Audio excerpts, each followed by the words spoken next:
नगर के एक छोटे से गांव में अर्जुन और आदित्य नाम के दो भाई रहा करते थे। अर्जुन जहां मेहनत में विश्वास करने वाला व्यक्ति था, तो वहीं पर उसका बड़ा भाई आदित्य एक लालची, चतुर और बहुत ही घटिया सोच रखने वाला व्यक्ति था। आदित्य उस गांव का मुखिया भी था। एक दिन अर्जुन सुबह के समय अपने 20 वर्षीय पुत्र अशोक के साथ खेत पर जाने की तैयारी कर रहा था कि तभी अर्जुन की पत्नी बिंदिया मुस्कुराते हुए अर्जुन की ओर देखकर बोली, मुझे विश्वास है कि हर वर्ष की तरह इस वर्ष भी हमारी फसल अच्छी होगी। हाँ, तुम सही कहती हो बिंदिया। इस साल की फसल को तो अच्छा उगना ही चाहिए। हाँ। ये सुनकर बिंदिया बुरी तरह से चौंक पड़ी। ऐसा क्यों बोल रहे हैं आप? अरे, इस बार हमारे बेटे अशोक ने बड़ी लगन और मेहनत से हमारे खेत में हाथ बटाया है, तो भाई अब बेटे ने हाथ लगाया है तो फसल तो अच्छी होगी ना, क्यों?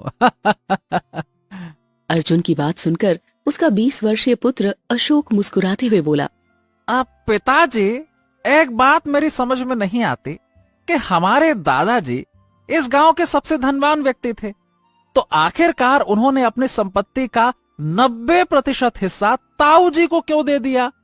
ताऊ जी इस गांव के मुखिया भी हैं। गांव के सभी लोग ताऊ जी का मान सम्मान करते हैं। उनके पास किस बात की कमी है?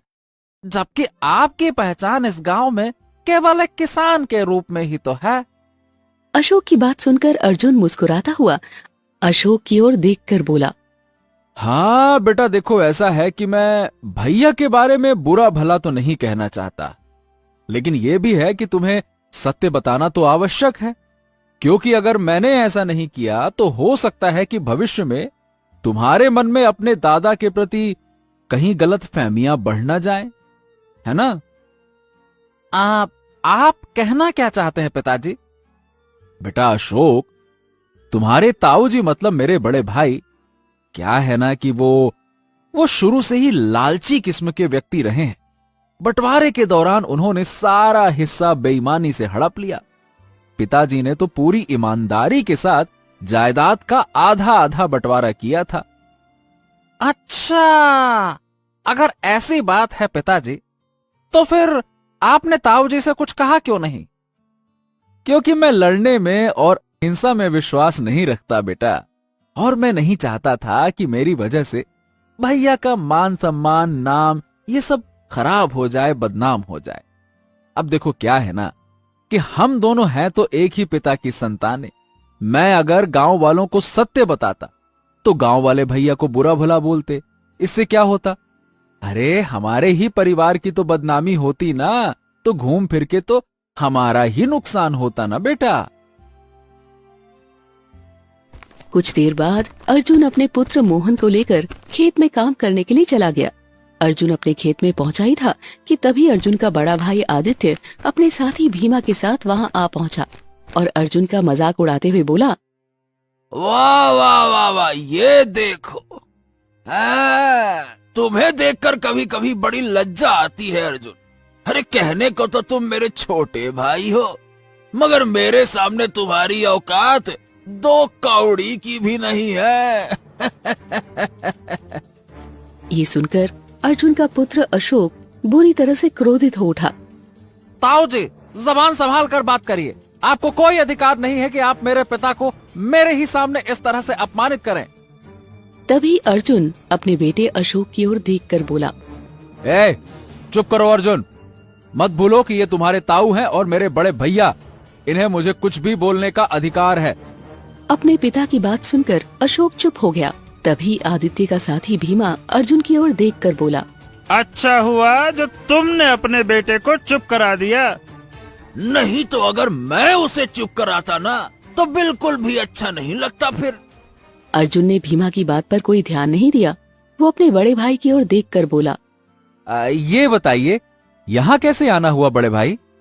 अब देखो अर्जुन, तुम तो अच्छी तरह से जानते हो कि मुझसे मिलने के लिए राजा विक्रम स्वयं आ रहे हैं। अब मेरा मान सम्मान तो केशव नगर का हर आदमी जानता है। भैया, मुद्दे की बात करो मुझसे। तुम्हारी शान और शौकत तो मैं खूब जानता हूँ, उसका बखान सुनने का अब मुझे शौक नहीं है। हाँ तो फिर मेरी बात ध्यान से सुन। महाराज अपने महल के सामने अपने महल से भी बड़ा किला बनवा रहे हैं और उन्हें बहुत से मजदूरों की आवश्यकता है। वो इसी सिलसिले में बात करने के लिए मेरे पास आ रहे हैं। मैं गांव वालों को किले में मजदूरी करने के लिए मनाऊंगा, लेकिन क्या है ना कि मुझे डर है कि कहीं तुम वहां पे आ गए तो, और गांव वालों के दिमाग में अच्छाई का पाठ पढ़ाने लग गए। भैया ये कोशिश मत करना, और मैं तुम्हें समझाने नहीं, चेतावनी देने आया हूं, आना भी नहीं, समझे? भैया, अगर गांव में किसी भी व्यक्ति के साथ कुछ भी गलत होता है या अन्याय होता है तो मुझे बोलने का पूरा अधिकार है, और ये बात मुझे किसी और ने नहीं बल्कि मेरे पिताजी ने सिखाई है, जो तुम्हारे भी पिता थे।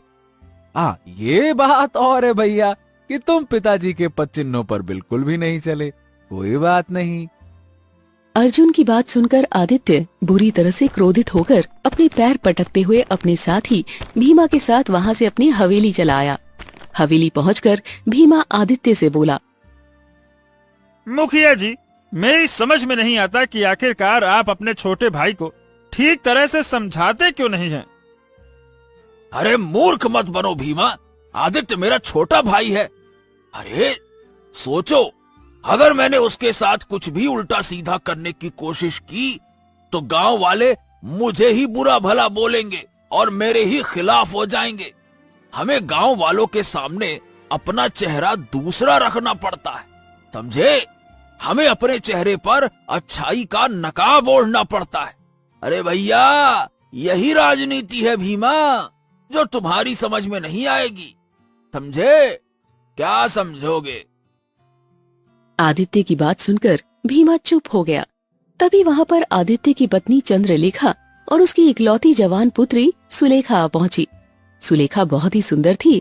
उसकी सुंदरता के चर्चे केशव नगर राज्य में फैले हुए थे। सुलेखा अपने पिता की ओर देखकर बोली, पिताजी, भीमा चाचा सही कह रहे हैं। आपके छोटे भाई यानी मेरे चाचा आपके हर मामले में टांग अड़ाते हैं। आपको एक बार उन्हें ठीक से समझा देना चाहिए। अपनी पत्नी सुलेखा की बात सुनकर आदित्य मुस्कुराते हुए उसकी ओर देखकर बोला, अरे बेटा, जो मैंने भीमा से कहा वही मैं तुमसे कह रहा हूँ। देखो बेटा, ये राजनीति की बातें, और रहा सवाल अर्जुन का मेरे मामले में टांग अड़ाने का, तो बेटा जब मैं तुम्हारा विवाह बहुत ऊंचे खानदान में धूमधाम से करूंगा ना, तब तुम देखना तुम्हारा चाचा अंदर से जल भुन जाएगा। अपने पति की बात सुनकर चंद्रलेखा मुस्कुराती हुई बोली, मुझे तो उसी समय का इंतजार है। मैं तो बस अपनी देवरानी का बुझा हुआ चेहरा देखना चाहती हूँ। अरे चिंता मत करो चंद्रलेखा, वो दिन बहुत जल्दी आएगा। आदित्य की बात सुनकर वहाँ मौजूद सभी लोग मुस्कुराने लगे। अगले दिन राजा विक्रम अपने मंत्री चरण सिंह के साथ आदित्य से मिलने स्वयं उसकी हवेली में आ पहुंचा। दरअसल राजा विक्रम एक बहुत ही लालची और क्रूर किस्म का राजा था, जिसने अपने चेहरे पर बड़ी ही चालाकी से मक्कारी का नकाब पहन रखा था। राजा विक्रम अपनी प्रजा पर हर वो अत्याचार करता, लेकिन उसकी प्रजा उससे कुछ भी नहीं कह पाती थी, क्योंकि राजा विक्रम बहुत ही सावधानी पूर्वक सारे बुरे कार्य बड़ी ही राजनीति से करता था। राजा विक्रम को देखकर आदित्य प्रशंसा से झूम उठा और राजा विक्रम की ओर देखकर बोला, महाराज महाराज महाराज, आपकी जय हो। महाराज, आपने मेरी हवेली में स्वयं पधार कर इस गांव में मेरा रुतबा और ज्यादा बढ़ा दिया है।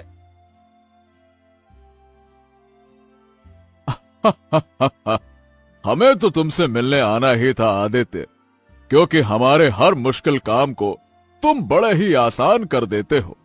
मुझे विश्वास है कि जो काम आज मैं तुम्हारे लिए लेकर आया हूं, तुम उसे बड़ी ही चालाकी और सावधानी से पूरा कर दोगे। तभी मंत्री चरण सिंह आदित्य की ओर देखकर बोला, महाराज विक्रम को तुम्हारी बुद्धि पर बहुत ही ज्यादा गर्व है आदित्य। मुझे विश्वास है कि हम जो कार्य तुम्हारे पास लेकर आए हैं, उसके लिए तुम मुझे और महाराज को निराश नहीं करोगे। हाँ हाँ, बिल्कुल बिल्कुल।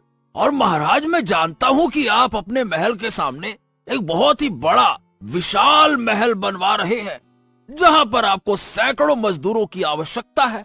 और महाराज, मैं इस पूरे गांव के लोगों को वहां पर मजदूरी के लिए भेज सकता हूँ, लेकिन मेरा छोटा भाई अर्जुन अवश्य इस मामले में टांग अड़ाएगा। हाँ, अरे वो मुझसे तरह तरह के सवाल पूछ सकता है, जैसे कि आप उन मजदूरों को कितनी मजदूरी देंगे, उन मजदूरों को आपके किले में मजदूरी करने से क्या फायदा मिलेगा। हम महाराज, मैं तो बहुत अच्छे से जानता हूँ कि आप उन मजदूरों को कुछ भी नहीं देंगे, और अगर ये बात गांव वालों को पता लग गई, हाँ, फिर तो कोई भी गांव वाला मजदूरी करने के लिए हामी नहीं भरेगा महाराज। आदित्य की बात सुनकर राजा विक्रम रहस्यमयी अंदाज में आदित्य की ओर देखकर बोले,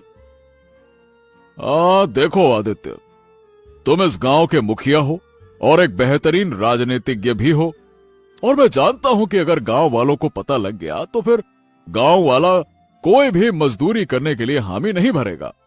लेकिन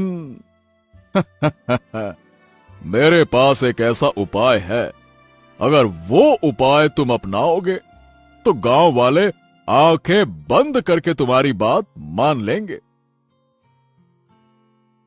हाँ, तो महाराज फिर जल्दी बताइए, आखिर वो कौन सा उपाय है। देखो, तुम गांव वालों को उम्मीद दो और उन्हें उम्मीद देकर गुलामी की भट्टी में झोंक दो। केवल और केवल उम्मीद ही एक ऐसी चीज है जो इंसान से सब कुछ करवा लेती है, और इंसान केवल उम्मीद के सहारे बड़े से बड़ा कार्य कर सकता है। समझे? राजा विक्रम की बात सुनकर आदित्य के चेहरे पर कुटिल मुस्कान दौड़ गई। कुछ देर बाद राजा विक्रम अपने मंत्री चरण सिंह के साथ वहां से चला गया। अगले दिन आदित्य ने गांव की चौपाल पर सभी गांव वालों को एकत्रित कर लिया। उनमें अर्जुन भी शामिल था।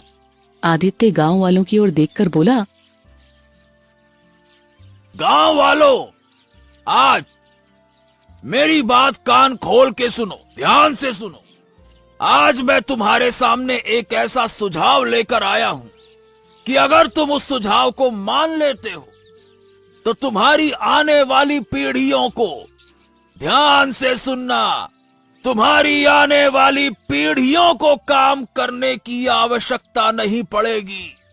तुम्हारे पास स्वर्ण मुद्राओं के ढेर होंगे, और सबसे अच्छी बात, राजा विक्रम का हाथ स्वयं तुम्हारे सर पर होगा। अर्जुन की बात सुनकर सभी गांव वाले खुश हो गए। तभी एक गांव वाला अब आदित्य की ओर देखकर बोला, अरे वाह वाह वाह वाह वाह, तो फिर जल्दी से सुझाव बताओ मुखिया जी। हम भी देखना चाहते हैं कि आखिरकार ऐसा कौन सा सुझाव है जिसे अपनाकर हमारे पास मुद्राओं का ढेर लग जाए। क्यों भैया? हाँ हाँ, बिल्कुल बिल्कुल। सुनिए, आप सभी जानते हैं कि राजा विक्रम अपने महल के सामने एक बहुत बड़ा किला बनवा रहे हैं। उन्हें किले में काम करने के लिए बहुत से मजदूरों की आवश्यकता है, और उन्होंने ये कार्य मुझे सौंपा है। मैं चाहता हूं कि हमारे गांव के बच्चे, जवान और बुजुर्ग इस काम की हामी भर लें, और सभी अपनी खेती बाड़ी छोड़कर राजा विक्रम के किले में मजदूरी करने के लिए जुट जाएं। आदित्य की बात सुनकर सभी गांव वाले एक दूसरे के चेहरे की ओर देखने लगे। आदित्य जानता था कि सभी गांव वालों के मन में क्या चल रहा था। वो दोबारा गांव वालों की ओर देखकर बोला, शांत शांत शांत, अपने मन को थोड़ा लगाम दो और मेरी बातों पे ध्यान दो। सुनो, मैं तुम्हारा मुखिया हूं। मैंने तुम्हारा भला ही सोचा होगा, इसीलिए मैंने राजा विक्रम को ये वचन दिया है कि मैं तुम सभी को मजदूरी के लिए ले जाऊंगा, और फिर जब राजा विक्रम का किला बनकर तैयार हो जाएगा, उसके बदले में मैं तुम सबको इतना धन दिलवाऊंगा, इतना धन दिलवाऊंगा कि तुम सबको कभी भी खेती करने की आवश्यकता नहीं होगी, नहीं होगी। अरे बैठ के खाओगे इतना धन। आदित्य ने इतना कहा ही था कि तभी अर्जुन, जो कि भीड़ में खड़ा हुआ था, अचानक से आदित्य की ओर देखकर बोला, मुखिया जी, आपने जो अभी अभी कहा, क्या आप उसे लिखकर दे सकते हैं? हैं? क्या तुम कहना क्या चाहते हो अर्जुन? वही जो आप सुनना चाहते हैं भैया। सच तो ये है कि आप गांव वालों और गांव के किसानों को आत्मनिर्भरता से हटाकर उन्हें गुलामी की भट्टी में झोंकना चाहते हैं। और यही नहीं, आप इस गांव के हर बच्चे और बुजुर्ग को भी राजा विक्रम का गुलाम बनाना चाहते हैं।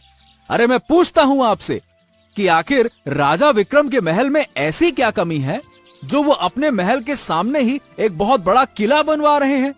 और काम पूरा होने के बाद अगर राजा विक्रम ने गांव वालों को धन देने से इनकार कर दिया तो फिर इन गांव वालों का क्या होगा बताइए? उनके बच्चे, बूढ़े, बुजुर्ग वो सब तो भूखे मर जाएंगे ना, क्योंकि कई सालों से तो वो खेती करेंगे नहीं। बताइए आप, क्या होगा? अर्जुन की बात सुनकर सभी गांव वाले अर्जुन की ओर देखने लगे। तभी आदित्य उन गांव वालों की ओर देखकर बोला, बस बस बस बस बस, यहाँ वहां की बातें सोचने की आवश्यकता नहीं है।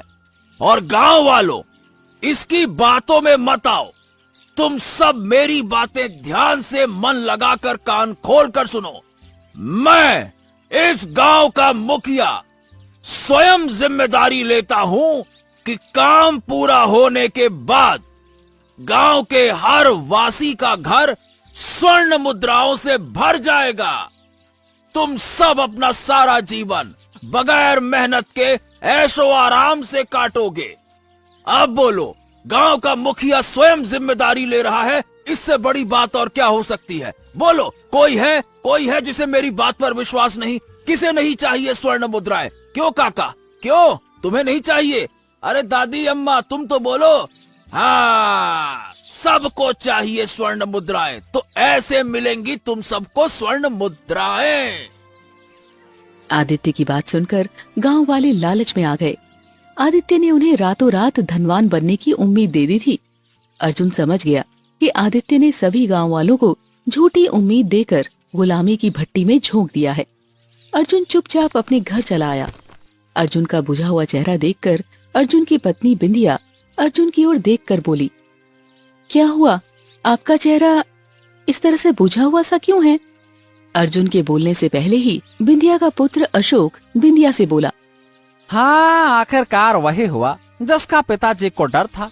ताऊ जी ने गांव वालों को झूठी उम्मीद देकर उन सबको गुलामी की भट्टी में झोंक दिया।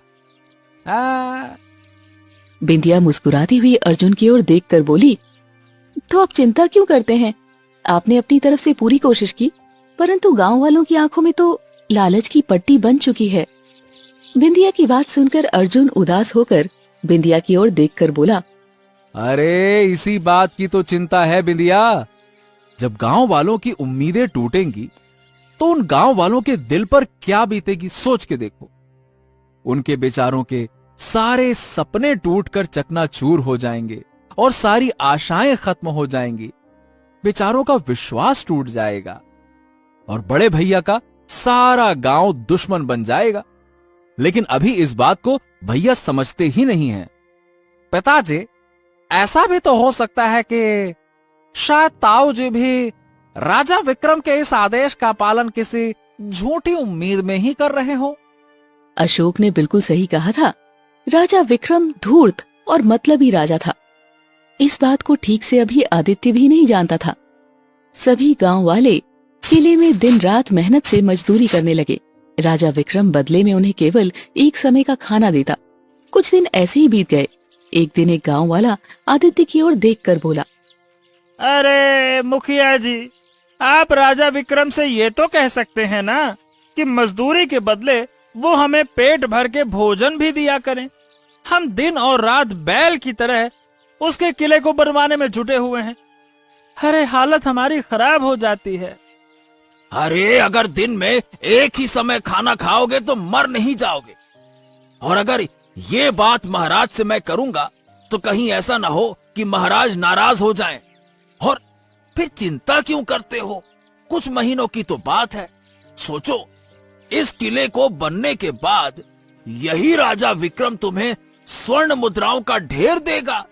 उसके बाद तुम अपनी सारी भूख अच्छे पकवानों को खाकर कुछ ही दिनों में पूरी कर लेना। अब बताओ, अभी पकवान खाना है या बाद में खाना है? अभी पकवान खाओगे तो काम नहीं कर पाओगे, बाद में खाओगे तो मजे से आराम भी करोगे। बोलो। हाँ।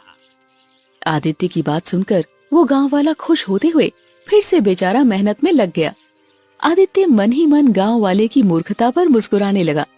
तभी वहां पर एक सैनिक आ पहुंचा और आदित्य की ओर देखकर बोला, मुखिया जी, महाराज विक्रम ने आपको राज दरबार में याद किया है। सैनिक की बात सुनकर आदित्य तुरंत राजा विक्रम के राज दरबार में पहुंच गया। आदित्य को देखकर राजा विक्रम खुश होता हुआ आदित्य से बोला, आओ आओ आओ आदित्य, आओ आओ आओ, तुमने तो वाकई में चमत्कार कर दिया। मैं गांव वालों को केवल एक ही समय का भोजन दे रहा हूँ, मगर इसके बावजूद भी कोई उफ तक नहीं कर रहा है और दिन रात जी तोड़ मेहनत कर रहे हैं। वाह वाह वाह वाह। हाँ महाराज महाराज महाराज महाराज आपकी जय हो। महाराज, मैंने आप ही का मंत्र उन्हें सिखा दिया। झूठी उम्मीद। और वो बेचारे झूठी उम्मीद में अपने सारे काम धंधे छोड़कर लग गए गुलामी में। हाँ, इसी बात से तो हम तुमसे बहुत ज्यादा प्रसन्न हैं। वैसे तो हमने सोचा था कि हम तुम्हें अपना सलाहकार घोषित कर लेंगे, लेकिन फिर हमने सोचा कि क्यों न तुम्हें इससे भी बड़ा ओहदा दिया जाए। ये सुनकर आदित्य बुरी तरह से चौंक पड़ा। कैसा कैसा ओहदा महाराज? तुम्हारी पुत्री सुलेखा बहुत सुंदर है, हमने उसे देखा है। तुम हमारे पुत्र राजकुमार वीर को भी जानते हो। हम चाहते हैं कि तुम्हारी पुत्री का विवाह हमारे पुत्र राजकुमार वीर से संपन्न हो जाए और तुम्हारी पुत्री मुखिया की बेटी के साथ साथ महल की राजकुमारी भी बन जाए। ये सुनकर आदित्य का खुशी का कोई ठिकाना नहीं रहा। सच तो ये था कि उसे विश्वास ही नहीं हो रहा था कि राजा विक्रम उसकी पुत्री के लिए अपने पुत्र के विवाह का प्रस्ताव उसके सामने रखेगा। तभी मंत्री चरण सिंह आदित्य की ओर देखकर बोला, क्या सोच रहे हो मुखिया? मुझे तो विश्वास नहीं हो रहा महाराज। महाराज विक्रम कभी झूठ नहीं बोलते आदित्य। जाओ, जाकर विवाह की तैयारी करो। और हाँ, मेरी बात ध्यान से सुनो आदित्य। मैं चाहता हूं कि तुम स्वयं उस किले के नीचे उन्हीं मजदूरों से एक सुरंग भी तैयार करवाओ। आप कहना क्या चाहते हैं महाराज?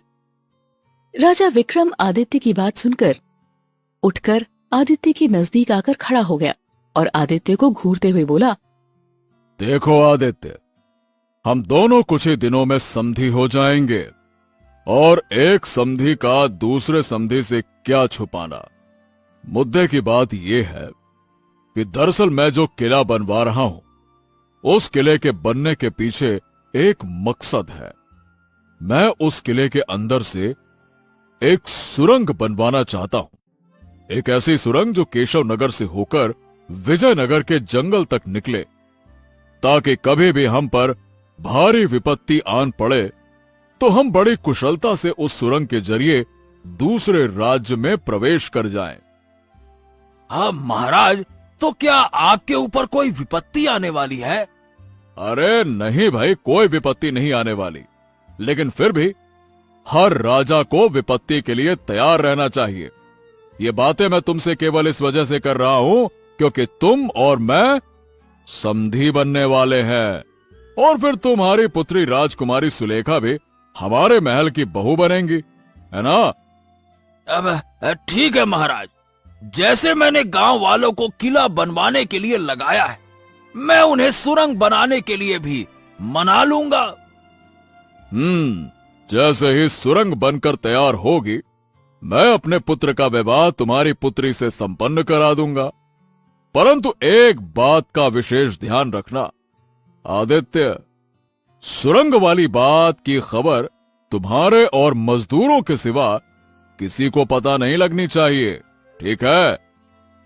ये सुनकर आदित्य खुश होते हुए वहां से चला गया। तभी मंत्री चरण सिंह राजा विक्रम से बोला, महाराज, क्या वास्तव में राजकुमार का विवाह इस 2 कौड़ी की मुखिया की बेटी के साथ करेंगे? अरे तुम मूर्ख हो क्या मंत्री? तुम्हें पता है ना कि इस समय राजा पृथ्वी हमारे राज्य पर आक्रमण करने की योजना बना रहा है। अब हम उसका मुकाबला तो कर नहीं सकते। अगर मैं सुरंग का कार्य किसी और को सौंपता तो सुरंग वाली बात चारों ओर फैल जाती और मेरी योजना पर पानी फिर जाता। इसीलिए मैंने इस मूर्ख आदित्य को उसकी ही बेटी को बहू बनाने की झूठी उम्मीद देकर इसे अपने झांसे में ले लिया। अब ये इस झूठी उम्मीद में सुरंग के कार्य को गुलामों की तरह पूरा करवाएगा। बस इतनी सी बात है। राजा विक्रम की बात सुनकर मंत्री चरण सिंह हंसने लगा। इधर आदित्य किले के अंदर पहुंचकर गांव के सारे मजदूरों से बोला, सब लोग मेरी बात ध्यान से सुनो। तुम सबको एक और महत्वपूर्ण कार्य करना है। आदित्य की बात सुनकर एक मजदूर आदित्य से बोला, अब कौन सा कार्य करना है मुखिया जी? देखो, सबसे महत्वपूर्ण काम है ये, और इस महत्वपूर्ण काम के लिए महाराज ने केवल तुम सबको चुना है। और तुम्हें इस किले के अंदर, ध्यान से सुनना, तुम्हें इस किले के अंदर एक सुरंग बनानी होगी। ये सुनकर सभी मजदूर चौंक पड़े। तभी दूसरा गांववासी आदित्य से बोला, लेकिन मुखिया जी, हमारा सौदा तो केवल किला बनाने का हुआ था, सुरंग का नहीं। हाँ हाँ, और दरअसल महाराज चाहते थे कि सुरंग बनाने की खबर किसी को भी ना लगे, इसीलिए उन्होंने अंत में आकर मुझे बताया, और इसके बदले वो तुम सबको तुम्हारी जमीनों के बदले धन के साथ साथ दुगनी जमीन भी देंगे। हाँ। आदित्य की बात सुनकर सभी गांव वाले खुश हो गए और गुलामों की तरह सुरंग बनाने में जुट गए। आदित्य दिन रात अपनी निगरानी में सुरंग बनवाने लगा। वो रोज प्रातः काल ही अपने घर से निकल जाता और फिर रात में घुसता। एक दिन आदित्य प्रातः काल के लिए किले की ओर जा ही रहा था कि तभी वहाँ पर आदित्य का छोटा भाई अर्जुन आ पहुँचा। अर्जुन को देखकर आदित्य बुरा सा मुंह बनाता हुआ बोला, अरे अरे तुम यहाँ काहे आए हो अर्जुन? तुमने तो गांव वालों को मेरे खिलाफ भड़काने में कोई कसर नहीं छोड़ी। अब क्या हो गया? देखो भैया, मुझे क्षमा करना, लेकिन फिर भी मैं तुम्हें समझाने के लिए आया हूं। तुम गांव वालों के साथ ठीक नहीं कर रहे हो। सोचो ना, अगर राजा विक्रम ने तुम्हें धोखा दे दिया तो क्या होगा? कभी तुमने सोचा है गांव वाले तुम्हारा क्या हाल करेंगे? अरे गांव वाला मेरा क्या हाल करेंगे वो छोड़ो, सच तो यह है कि तुम्हारा हाल खराब है। अरे अर्जुन, तुम मुझसे हमेशा से जलते हो, और रहा सवाल राजा विक्रम के धोखा देने का, तो तुम नहीं जानते महाराज ने मेरी पुत्री सुलेखा का विवाह अपने पुत्र के साथ संपन्न करवाने का कहा है मुझसे। हाँ, कुछ दिनों में जब राजकुमार वीर का विवाह मेरी पुत्री से होगा, उस दिन तुम्हारा चेहरा देखने लायक होगा। लेकिन तुम चिंता मत करो, मैं तुम्हें निमंत्रण पत्र नहीं भेजूंगा। इतना बोलकर आदित्य वहां से चला गया। कुछ ही दिनों में सुरंग का कार्य संपन्न हो गया। सभी गांववासी अपने गांव वापस आ गए। अगली सुबह सभी गांववासी आदित्य के घर पहुंच गए। एक गांववासी आदित्य की ओर देखकर बोला, मुखिया जी, आपके कहने के मुताबिक हम सब गांव वालों ने गुलाम मजदूरों की तरह काम किया।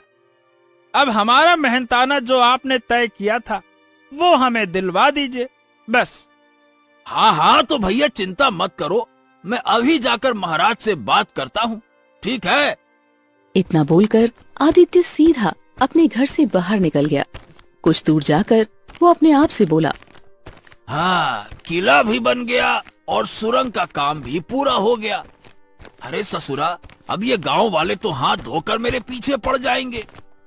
अब तो महाराज से कहना पड़ेगा कि इन सभी गांव वालों को अच्छी तरह से सबक सिखा दो, इन सभी को बंदी बनाकर कैद खाने में डलवा दो। और वैसे भी महाराज मेरी बात को कभी टालेंगे नहीं, क्योंकि मैं और महाराज तो समधी बनने वाले हैं।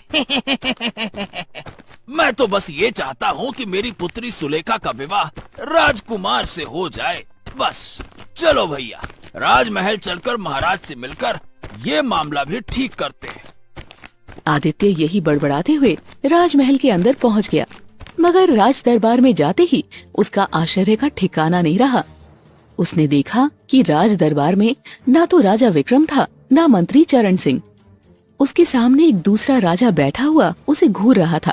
वो राजा कोई और नहीं बल्कि दूसरे राज्य का राजा राजा पृथ्वी था।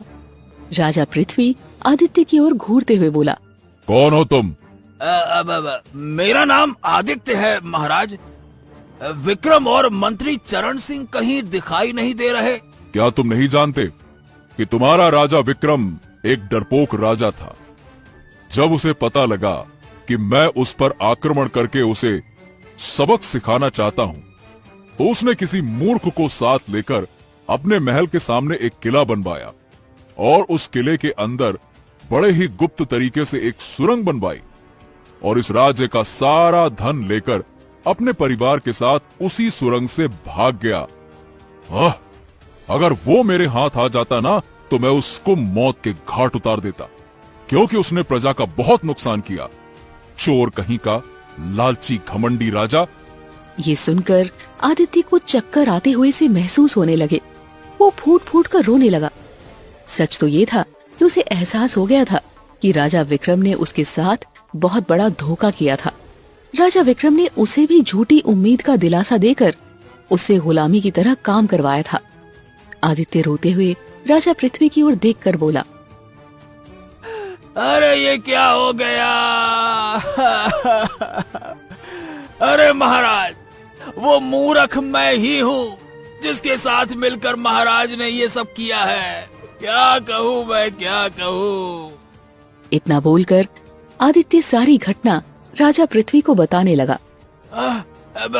मुझे बचा लीजिए महाराज, गांव वाले मुझे और मेरे परिवार को मार डालेंगे। मैंने उन्हें झूठी उम्मीद देकर गुलामी की भट्टी में झोंक दिया, उन्हें बर्बाद कर दिया। परंतु मुझे नहीं पता था कि ये राजा विक्रम मुझे भी झूठी उम्मीद देकर मूर्ख बना रहा था। क्षमा कर दीजिए महाराज, हमें कैसे भी करके बचा लीजिए। ये सुनकर राजा पृथ्वी क्रोधित होता हुआ आदित्य से बोला, तुम जैसे मनुष्यों के साथ तो ऐसा ही होना चाहिए। मैं तुम्हारे और तुम्हारे परिवार की जान एक ही शर्त पर बचाऊंगा। तुम्हें गांव वालों के सामने अपनी सच्चाई स्वीकार करनी होगी, सच बताना होगा, ताकि कोई दूसरा आदित्य किसी गांव वाले को मूर्ख न बना पाए। उसके बाद तुम्हें अपना सारा जीवन कारागार में काटना पड़ेगा, क्योंकि तुम्हारे जैसे इंसान बाहर की दुनिया में तो फिरने लायक बिल्कुल नहीं है। लालची, घमंडी, धोखेबाज, तुम पे कोई कैसे भरोसा कर सकता है? आदित्य के पास राजा पृथ्वी की बात मानने के अलावा और कोई चारा नहीं था। राजा पृथ्वी कुछ सैनिकों को साथ में लेकर आदित्य के गांव पहुंच गया। आदित्य सभी गांव वालों के सामने अपनी गलती स्वीकारता हुआ बोला, गांव वालों, मुझे क्षमा कर दो। गांव वासियों, मैंने तुम्हारे साथ बहुत धोखा किया, परंतु मेरे साथ भी धोखा हुआ है। क्या? हम तुम्हें और तुम्हारे परिवार को जीवित नहीं छोड़ेंगे। तभी राजा पृथ्वी उन गांव वालों से बोला, नहीं नहीं नहीं नहीं, तुम सबको इस तरह बनने की कोई आवश्यकता नहीं है। इसे इसके किए की सजा मिल चुकी है। धोखे के साथ धोखा। अब ये सारा जीवन अपना कारागार में ही काटेगा। सैनिकों! राजा पृथ्वी ने उसी समय आदित्य को कारागार में डलवाने का आदेश दे दिया। आदित्य की पत्नी चंद्रलेखा और उसकी बेटी सुलेखा का रो रो कर बुरा हाल था। तभी वहाँ पर अर्जुन अपनी पत्नी बिंदिया और अपने बेटे अशोक के साथ पहुँच गया और चंद्रलेखा की ओर देखकर बोला, हाँ, मैंने भैया को बहुत समझाया, पर वो है कि मेरी बात माने ही नहीं। अब क्या करूं? सारी गलती मेरी है। काश मैं उन्हें हमेशा अच्छे सुझाव देती। और मेरी भी, मैं हमेशा आपको गलत समझती रही। चिंता मत कीजिए, भैया नहीं है तो क्या हुआ, मैं आप सबका ख्याल रखूंगा। आप सबको मेरे होते हुए कोई चिंता करने की आवश्यकता नहीं है, ठीक है? मैं भी तो आपका परिवार ही हूं ना। उस दिन के बाद अर्जुन चंद्रलेखा और सुलेखा का अपने परिवार की तरह ख्याल रखने लगा।